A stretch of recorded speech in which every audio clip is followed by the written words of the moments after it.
O presidente do Timor-Leste, José Ramos Horta, foi o primeiro a falar nesta sexta-feira no debate geral da 77ª sessão da Assembleia Geral da ONU. Após seu discurso, ele conversou com a ONU News sobre a situação no país, que celebra 20 anos de independência, os efeitos da mudança climática e sobre o avanço da língua portuguesa.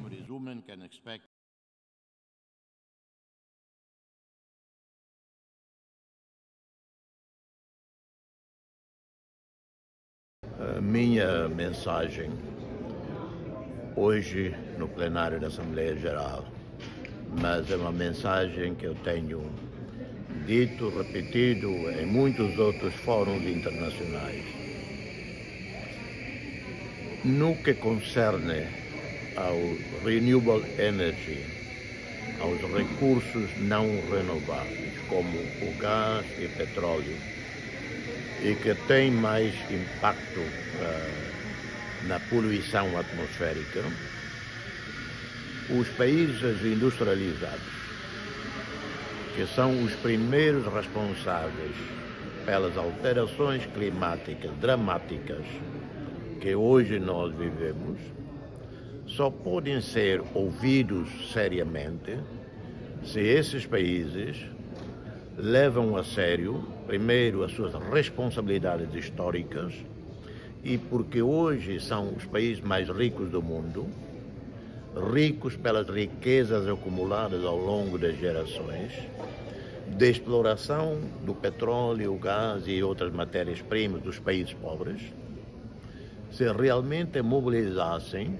alguns trilhões de dólares para apoiar projetos de mitigação, de adaptação, de compensação aos países do terceiro mundo. Primeiro, porque sofremos as consequências do que os países industrializados fizeram ao longo de pelo menos 100 anos, desde a primeira Revolução Industrial.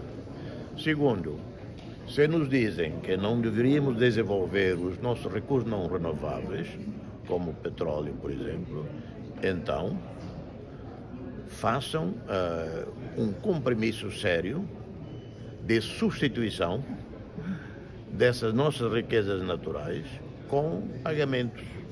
Por exemplo, especificamente, nós temos um grande campo de gás chamado Greater Sunrise, muito próximo de Timor-Leste, entre Timor-Leste e Austrália, que pode dar para Timor-Leste 100 bilhões de dólares. Ora bem, podemos não desenvolver este campo de gás se os países OECD, os países industrializados, depositassem na conta bancária do Estado timorense 100 bilhões de dólares. Então, nós não desenvolvemos Greater Sunrise. Mas mesmo assim, nesses últimos 10 anos, Timor-Leste tem sido um pequeno exportador de petróleo e gás. Mas a nossa contribuição, a nossa responsabilidade no CO2 emissions é de 0,0000, repita isso 100 vezes, é a nossa contribuição. Portanto, isto é a mensagem principal. Outra é, face às alterações climáticas, com tanto impacto no terceiro mundo, face à crise Covid-19, todas as suas consequências que derivam daí, a guerra da Ucrânia, suas consequências derivam, e quem tem sido os mais sofredores, maiores vítimas? Os países, os povos que já eram pobres antes de todas essas crises, mas que com muito esforço ao longo dos últimos 20, 30 anos graduaram para fora da extrema pobreza. Agora, centenas de milhões voltaram para a extrema pobreza. No entanto, não tem havido perdão de dívida dos países endividados, não tem havido aumento de ajuda de luta contra a pobreza, contra o trabalho infantil, escravatura infantil, porque o trabalho infantil e escravatura infantil aumentaram nesses 2, 3 anos. Portanto, essa é a minha mensagem principal. Positivo é Timor-Leste, apesar de tudo, um país tranquilo, um oásis de tranquilidade. Não temos violência política, zero. Não temos violência étnica ou religiosa, zero. Nem sequer temos grande criminalidade. Nunca houve um assalto a um banco com armas ou uma loja pequena na rua nunca foi assaltada. Portanto, isto é um bright spot no mundo, num mundo conturbado. Pelo menos no Timor-Leste, estamos tranquilos com as nossas consciências, felizes com a nossa democracia, às vezes disfuncional, mas funciona, é considerado o melhor do Sudeste Asiático, a melhor democracia do Sudeste Asiático.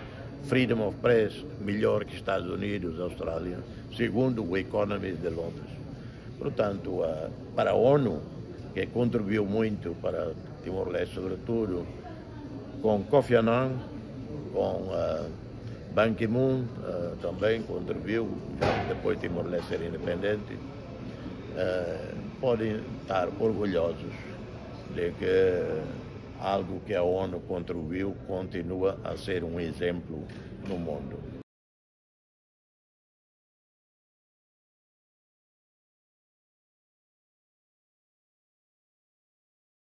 Em 2002, talvez 1% de timorenses entendiam português. Hoje já perto de 40%. Portanto, em 20 anos recuperamos o português e continua a aumentar, continua a progredir. Talvez daqui mais a 10 anos, para cima de 50% já falam português. Contribuição grande, primeiro, do nosso próprio país, que investe. Segundo, Portugal e terceiro, o Brasil. Portanto, sobretudo esses dois países, Portugal e Brasil, que têm mais recursos, têm apoiado. O Brasil parou durante quase 10 anos, ficou paralisado com a presidência. Primeiro, Dilma não mostrou muito interesse com Timor-Leste, mas também é culpa nossa, se não somos ativos, né, a fazer lobby lá em Brasília. Claro, não é o presidente brasileiro ou a presidente brasileira que acorda de manhã vai pensar em Timor-Leste. Portanto, houve falha de parte a parte. Mas Portugal tem sido consistente, sem hesitação, sempre com apoio de muita qualidade e de muita fraternidade com Timor-Leste. E, obviamente, os países africanos de língua portuguesa, muito menos recursos, até alguns menos recursos que Timor-Leste, mas com eles continuamos a ter grandes laços de amizade. Cabo Verde tem muitos técnicos em Timor-Leste, técnicos da área de direito, de justiça, na nossa administração pública, no parlamento, etc.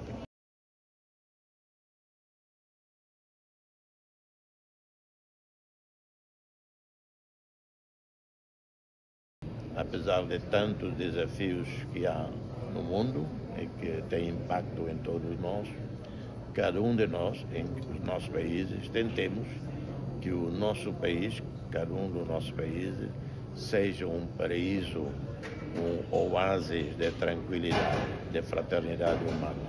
Porque isso é possível. Se não é possível pensarmos num mundo todo, que é um mundo de paz e solidariedade, mas se concentrarmos cada um no seu país mesmo solidário, fraterno, internamente, país em paz, já é um grande sucesso. É o que Timor-Leste está sendo. Na nossa pequenez, ali no Southeast Asia, no Sudeste Asiático, é um país tranquilo, sem ódios, sem vinganças, ótimas relações com a Indonésia, antiga potência ocupante de Timor-Leste, ótimas relações com o Japão, que também nos invadiu, ocupou há 70 anos atrás, ótimas relações com Portugal, com a Austrália, que nunca nos apoiou no passado. Portanto, é um país com uma liderança que soube colocar o passado no passado, sem esquecer o passado, mas não deixar que os aspectos negativos do passado dominem as nossas vidas de hoje.